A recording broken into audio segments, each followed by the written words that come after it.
আসসালামু আলাইকুম, সবাইকে স্বাগতম। কেমন আছেন সবাই? আশা করছি সবাই ভালো আছেন। আলহামদুলিল্লাহ আমরা বেশ ভালো আছি। এই তো ভিডিওটা এখন থেকে শুরু করলাম। এখন তো শুনতেই পেলেন আজান হচ্ছে, আসরের আজান হচ্ছে বন্ধুরা। আর এই টাইমে আমার রান্না করতে হয়। তো এখন থেকে আমি ভিডিওটা শুরু করি, রান্না বাড়া শুরু করি, তখন থেকে ভিডিওটা শুরু করি। তো এখানে রান্নার জন্য সব কিছু রেডি করে নিছি। এই যে ফলি মাছ 3 পিস ফলি মাছ নিছি। আর এই যেখানে আছে সিম, আলু আর কপি, ফুলকপি। এটা দিয়ে ফলি মাছ দিয়ে রান্না করব। আর এখানে আছে পেঁয়াজ কালি কেটে রাখছি, আলু দিয়ে পেঁয়াজ কালি আর কি ভাজি করব, পেঁয়াজের কলি ভাজি করব। আর বন্ধুরা অনেক তো ঠান্ডা লাগছে, ঠান্ডা এখনো ভালো হচ্ছে না। আর তো এখন কি বলবো, অনেক ঠান্ডা পড়ছে আজকে, অনেক দিন ধরে সূর্যের দেখা নাই, কোনো রোদ ওঠে না। সব জায়গায় এরকম, সারা দেশে এরকম শৈত্যপ্রবাহ বইতেছে।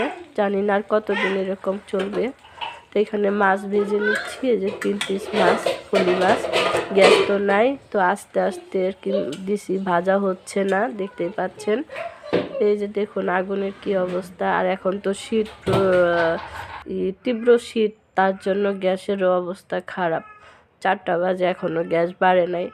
গতকালকে রাত্রেও বাড়ছিল না গ্যাস, ওই টিপ গ্যাসে রান্না করা হয়েছে। তো এখানে আমি তরকারিটা রান্না করার জন্য মশলা কষিয়ে নিচ্ছি। ফুলকপি দিয়ে যে ফলি মাছটা রান্না করব সেটার জন্য মশলা কষিয়ে নিচ্ছি। এখানে আদা রসুন কষিয়ে তারপর হলুদের গুঁড়া, মরিচের গুঁড়া, ধনিয়ার গুঁড়া আর লবণ দিয়ে যে পানি দিলাম, দিয়ে এখন মশলাটাকে ভালোভাবে কষিয়ে নিচ্ছি। ফুলকপি দিয়ে ফলি মাছ দিয়ে রান্না করব।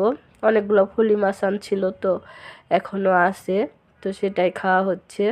এর মধ্যে আবার ছোট মাছও খাওয়া হয়েছে, মলাই মাছ,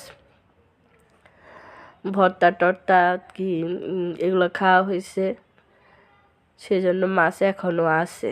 তো এখানে মশলা চানো হয়ে গেছে, ফুলকপি দিয়ে দিলাম, দিয়ে এখন একটু নেড়ে ঢেকে দিব।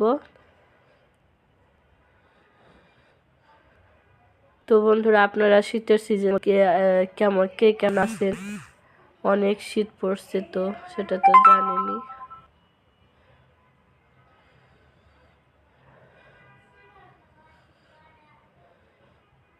তো এই যে কপি সবজিটা আর কি নেড়ে চেড়ে এখন আমি ঢেকে দিব। তারপর হচ্ছে আবার ঢাকনা উঠিয়ে নেড়ে চেড়ে ঝোল দিয়ে মাছ দিয়ে দিব। সারাক্ষণ দেখতে ভিডিওটা তো বেশি ভালোভাবে করতে পারি না, রান্না বাড়া ঠিক মতো করতে পারি না, আপনাদের সাথে শেয়ারও করতে পারি না। তো বন্ধুরা যা পারি তাই করি, আশা করছি আপনাদের কাছে ভালো লাগবে। তো এই যে বন্ধুরা আবার ঢাকনাটা উঠিয়ে নেড়ে দিচ্ছি সব ফুলকপি আর সিম। এখন পানি দিয়ে দিব, বেশি কষাবো না, ফুলকপি আবার বেশি কষালে ভেঙে যায়। এই যে পানি দিয়ে দিলাম, পানি দিয়ে এখন একটু নেড়ে তারপর হচ্ছে ঢেকে দিব। বলক আসলে মাছ দিয়ে দিব। তো মাছ দেওয়াটা আপনাদের সাথে আর শেয়ার করতে পারি নাই বন্ধুরা।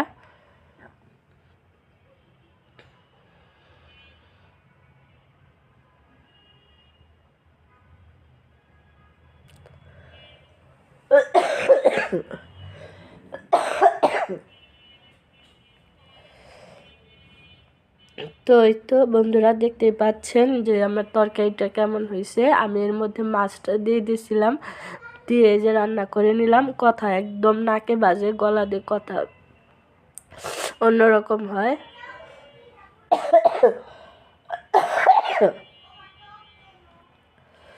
অনেক কাশি হয়েছে। তো এই যে মাছ দিয়ে আবারও তরকারিটা একটু রান্না করে নিচ্ছি। এই যে দেখুন তরকারিটা প্রায় হয়ে গেছে, আজকে বেশি ঝোল রাখি নাই। তো তরকারিটা নামিয়ে রেখে আমি আজকে পেঁয়াজ কলি ভাজি করব, সেটা আপনাদের সাথে শেয়ার করছি। মানে আমি আজকে প্রথম আর কি পেঁয়াজ কলি ভাজি করব। এর আগে কখনো আমি পেঁয়াজ কলি ভাজি করে খাওয়া হয় নাই। তো অনেককে দেখি পেঁয়াজ কলি ভাজি করে, তো ভাবলাম একটু আমিও ভাজি করে দেখি কেমন লাগে খেতে। তো এই যে এখানে পেঁয়াজটা ভেজে নিচ্ছি, পেঁয়াজ আর কাঁচামরিচ ভেজে নিয়ে এখন সামান্য একটু আদা রসুন বাটা দিয়ে দিলাম। আদা রসুনটা একটু কষিয়ে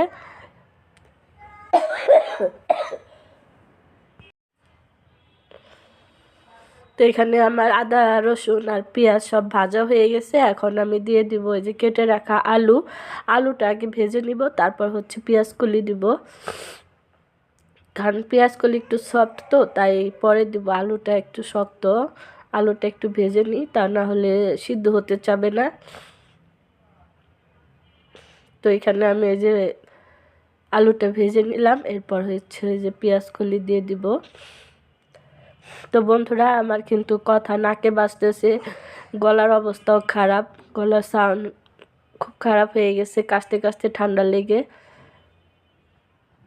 তো এখানে একটু সামান্য একটু হলুদের গুঁড়া আর ধনিয়ার গুঁড়া দিলাম, মরিচের গুঁড়া দিব না, কারণ আমি কাঁচামরিচ দিছি, কাঁচামরিচ বেশি দেওয়া হয়ে গেছে, সেই জন্য আর মরিচের গুঁড়া দিব না।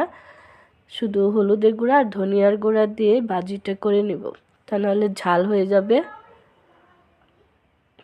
তো এখানে আলুটা ভাজা হয়ে গেছে। এখন এই যে পেঁয়াজ কেটে রাখা পেঁয়াজ কলিটা দিয়ে দিব। এখন এই যে পেঁয়াজ কলি দিয়ে দিলাম।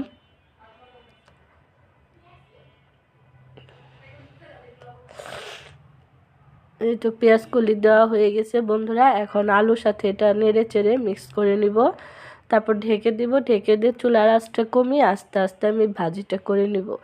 আস্তে আস্তে আর কি চুলার আঁচটা কমিয়ে ভাজি করতে হবে, তা না হলে সিদ্ধ হবে না। চুলার আঁচটা যদি বাড়িয়ে রাখি তাহলে ভাজিটা ভালো হবে না। চুলার আঁচটা কমিয়ে তারপরে ভাজিটা করতে হবে।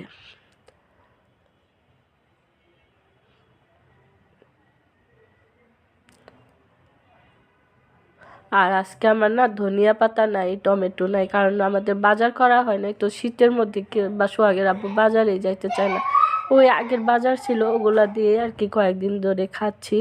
তো ধনিয়া পাতা কালকে শেষ হয়ে গেছে, আর আনাই হয় নাই,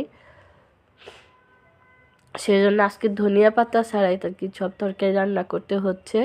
শীতের মধ্যে ধনিয়া পাতা ছাড়া কিন্তু বেশ ভালো লাগে না খেতে, তো কি করার, আজকে ধনিয়া পাতা ছাড়াই খেতে হবে। তো এই যে এখানে আমি ভাজিটা ঢেকে দিছিলাম আর সামান্য একটু পানি দিছিলাম সিদ্ধ হওয়ার জন্য, পেঁয়াজ কলিটা সিদ্ধ হওয়ার জন্য সামান্য একটু পানি দিছি।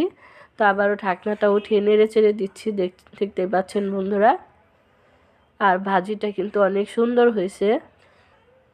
তো এটাকে আমি আরও ভাজা ভাজা করব, একটু পানি আছে পানিটা শুকিয়ে ফেলবো। তো আজকে প্রথম আমি পেঁয়াজ কলি এইভাবে ভাজি করলাম। এই যে দেখুন একটু পানি আছে, পানিটা শুকিয়ে তারপর তেলের মধ্যে ভাজা ভাজা করে নামিয়ে নিব। আর আজকে আপনাদের সাথে খাওয়া দাওয়ার ভিডিও শেয়ার করতে পারি নাই, কারণ আমাদের বাসায় আজকে কারেন্ট নাই। এই রান্না বাড়া করছি অনেক কষ্ট করে, আর খাওয়া দাওয়া তেমন একটা ভালোভাবে করা হয় নাই, সেই জন্য আর এই খাবারটা খেতে খেতে রাত 10টা বেজে যাবে। আপনাদের সাথে আর খাওয়ার ভিডিওটা শেয়ার করতে পারলাম না, দুঃখিত। তো রান্নাবাড়া এই পর্যন্তই শেষ। আর এই যে দেখুন কি অবস্থা, এখন সন্ধ্যা হয়ে গেছে, কুয়াশা। গ্রামে তো আরও অবস্থা খারাপ, কুয়াশা, আমাদের এখানে এই অবস্থা, গ্রামে তো আরও অবস্থা খারাপ, তো অন্ধকার। তো এই ছিল আজকের ভিডিও বন্ধুরা, কেমন লাগলো অবশ্যই কমেন্ট করবেন। প্রচণ্ড শীত, রান্নাবাড়া শেষ, এখন যে কম্বলের নিচে ঢুকবো। তো আজকের মতো এখানে বিদায় নিচ্ছি, সবাই ভালো থাকবেন, সুস্থ থাকবেন, আল্লাহ হাফেজ, আসসালামু আলাইকুম।